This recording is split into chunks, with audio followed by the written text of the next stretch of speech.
Salut à tous et à toutes et bienvenue dans votre canal Be in Math. La séance du jour, c'est sur les fonctions logarithmiques propriétés algébriques. C'est une séance spéciale pratique. C'est une séance spéciale pratique et astuce. On verra dans cette séance comment utiliser les propriétés algébriques des fonctions logarithmiques en calcul, dans la résolution des équations et des inéquations, et également dans la résolution des systèmes linéaires. Les propriétés algébriques en question sont ceux vus dans la vidéo ou dans la séance où on a parlé on a démontré aussi ces propriétés algébriques. Son lien est juste ici quelque part sur l'écran. Voilà, donc on commence.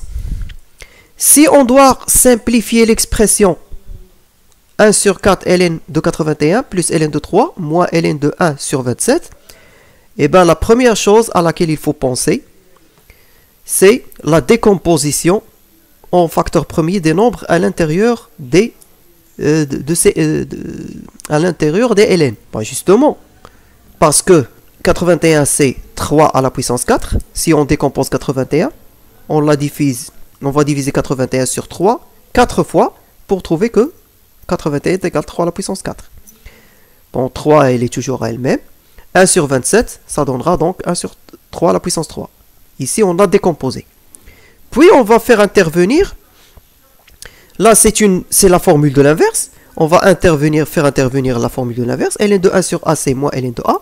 Si on l'a fait intervenir, alors, on va transformer moins ln de 1 sur 3 à la puissance 3 en ln à la puissance 3, en ln de 3 à la puissance 3. Voilà ce que ça donne. Donc, voilà ce que ça donne lorsqu'on fait intervenir alors ln de a à la puissance n qui est égal à ln de a. Donc, ici, 4 ln de, à la place de ln 3 à la puissance 4, vous aurez 4 ln de 3. À la place de ln 3 à la puissance 3, vous aurez 3 ln de 3.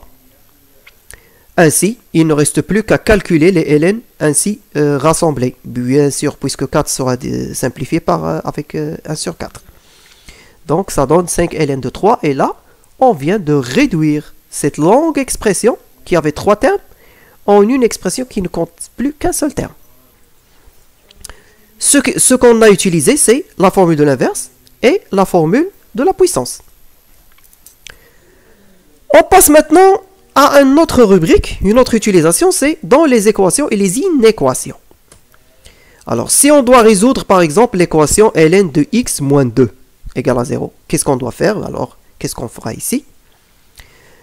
Le principe à appliquer, plutôt le principe, c'est, on va faire intervenir, bien sûr, on va faire intervenir cette règle, qui a est égal à b, c'est équivalent à dire que ln de a est égal à ln de b. C'est-à-dire l'égalité des ln entraîne l'égalité de ce qui se trouve à l'intérieur des ln. Et bien le principe, c'est de se ramener à une équation du type degré 1 ou degré 2 qu'on sait résoudre. Donc comment on va procéder? Déjà 0, c'est ln de 1. Donc ln x moins 2 qui est égal à 0 devient ln x moins 2 est égal à ln de 1. Normal, parce que ln de 1 est égal à 0. Ainsi, on va appliquer le principe ici indiqué. Voilà ce qu'il va donner. X moins 2 va être égal à 1. Donc, ln de x. Alors, donc voilà. Donc, x moins 2 serait égal à 1. Et ça, c'est une équation qu'on sait résoudre. On a appliqué ce principe. Voilà, donc, moins 2, on va le transférer de l'autre côté. Il va devenir plus 2. Et donc, x serait égal à 3.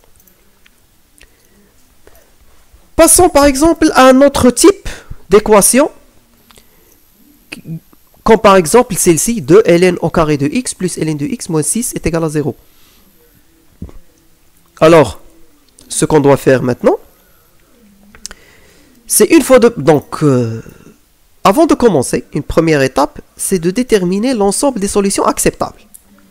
Parce que ln de x doit être défini. Donc, dans ce cas, puisque nous avons que ln de x, il n'y a pas une autre expression. Donc, ce qui se trouve à l'intérieur de ln doit être positif. Donc, les solutions qu'on cherche sont dans 0 plus l'infini. Dans l'intervalle 0 plus l'infini. Alors maintenant, à l'étape 2, on va se ramener. C'est toujours la même idée. On va se ramener à une équation de degré 2 usuelle qu'on sait résoudre. Comment on va faire ça? Par un changement de variable. Si on remplace ln de x par y, si on pose ln de x égale à y, voilà notre équation, comment elle va devenir. Puisque ln de x est égal à y, puisqu'on a posé ln de x est égal à y, on aura donc 2y au carré plus y moins 6. Voilà, c'est égal à 0. Elle est sous forme, cette équation est sous forme de ax au carré plus bx plus c. Le trinôme, le polynôme de deuxième degré est égal à 0, donc c'est une fonction de deuxième degré. Et pour la résoudre, on a besoin du discriminant delta qui est b au carré moins 4ac. Alors si on l'applique, le discriminant de ça c'est 49, c'est positif. Donc deux solutions. Donc racine carrée de delta c'est égal à 7. Et voilà donc les solutions. Et voilà donc comment on va présenter nos deux solutions. La première solution, donc, c'est moins b moins racine delta sur 2a. La deuxième, c'est moins 1, c'est moins b plus racine delta sur 2a. Donc, nos deux solutions sont moins 2 et 3 sur 2. Mais ce sont des solutions intermédiaires. Il faut donc passer à l'étape 3 pour retrouver les solutions, les vraies solutions, les solutions de initiaux. Les solutions initiales, pardon. Donc, ln de x1 va être égal à y1, qui est moins 2, et ln de x2 va être égal à y2. Ainsi, x1, donc, là, on va faire intervenir la règle suivante, qui est exponentielle ln de x est égal à x. Ben, tout simplement, cette règle se trouve en fait, on va parler prochainement de la fonction exponentielle. C'est la fonction inverse de ln, c'est pour ça qu'elle annule le ln.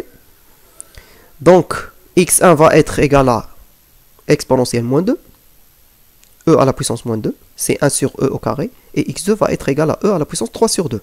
Autrement dit, racine carrée de e à la puissance 3. Maintenant, il ne reste plus qu'à vérifier la validité de la solution, des deux solutions, et annoncer la solution après avoir exclu toute solution inacceptable. Alors notre domaine c'est 0 plus l'infini ouvert. Et bien ces deux nombres se trouvent dans 0 plus l'infini ouvert. Donc ce sont deux solutions, les deux solutions sont acceptables. Et donc voilà les solutions.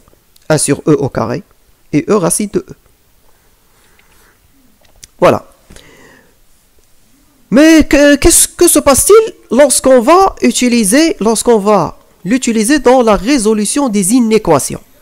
Eh bien, le même principe. C'est toujours, il faut se ramener à des équations ou à des inéquations. Dans ce cas, c'est une inéquation. Il faut se ramener à une inéquation de premier ou de deuxième degré qu'on sait résoudre. Alors, le principe, cette fois, c'est ça.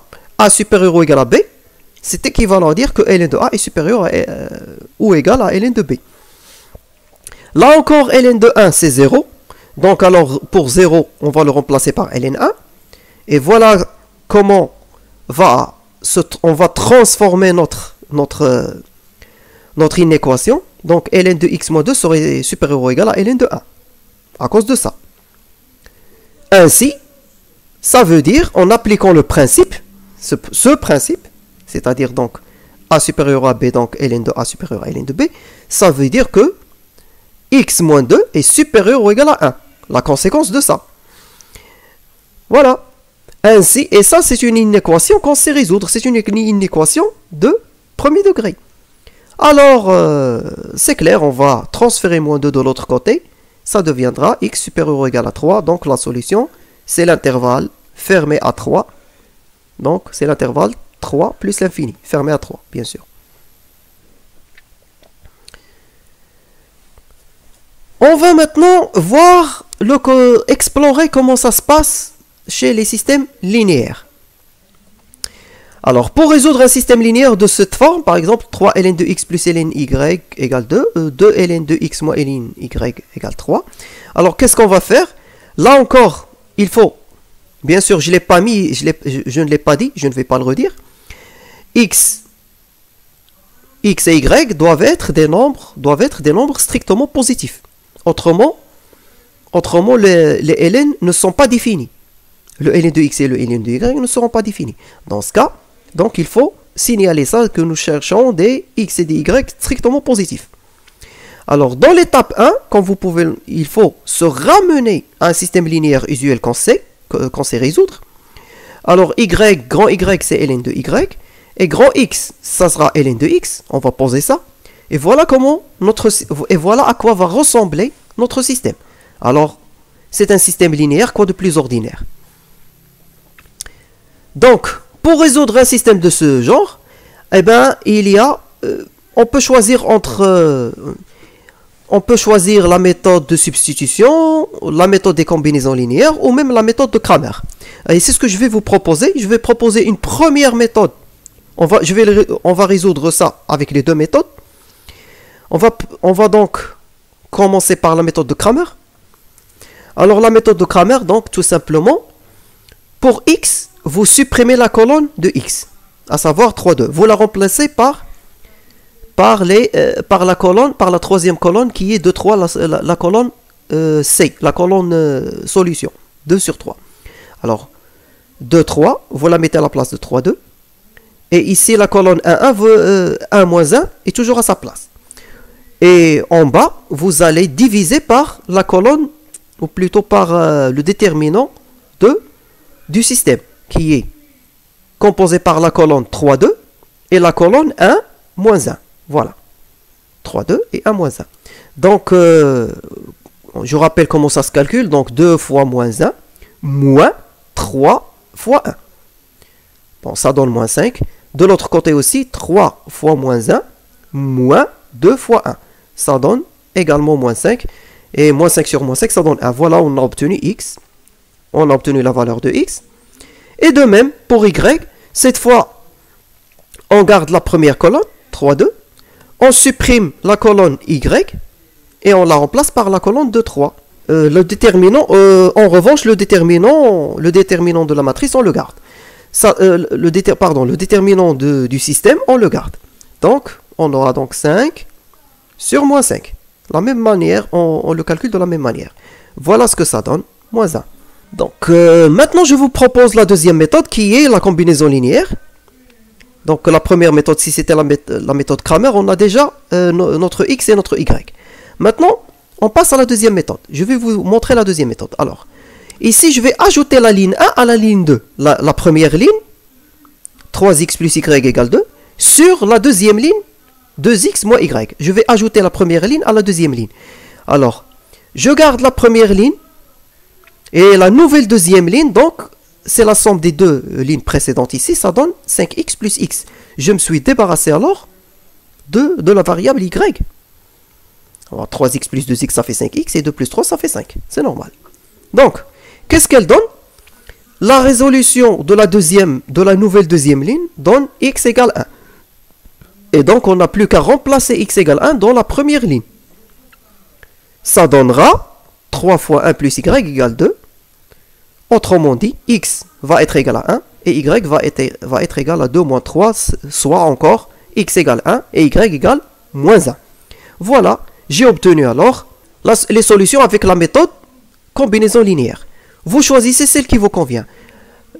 Si vous voulez, bon, je vous conseille, utilisez les combinaisons linéaires pour des systèmes avec 3 équations avec 3 inconnues. 3 équations, 3 inconnues, ou supérieures, utilisez les combinaisons linéaires. Avec un système d'ordre 2 comme celui-là, utilisez plutôt Cramer. C'est plus rapide. Maintenant, il faut, puisque nous avons obtenu nos variables intermédiaires, on va donc retrouver nos variables initiales.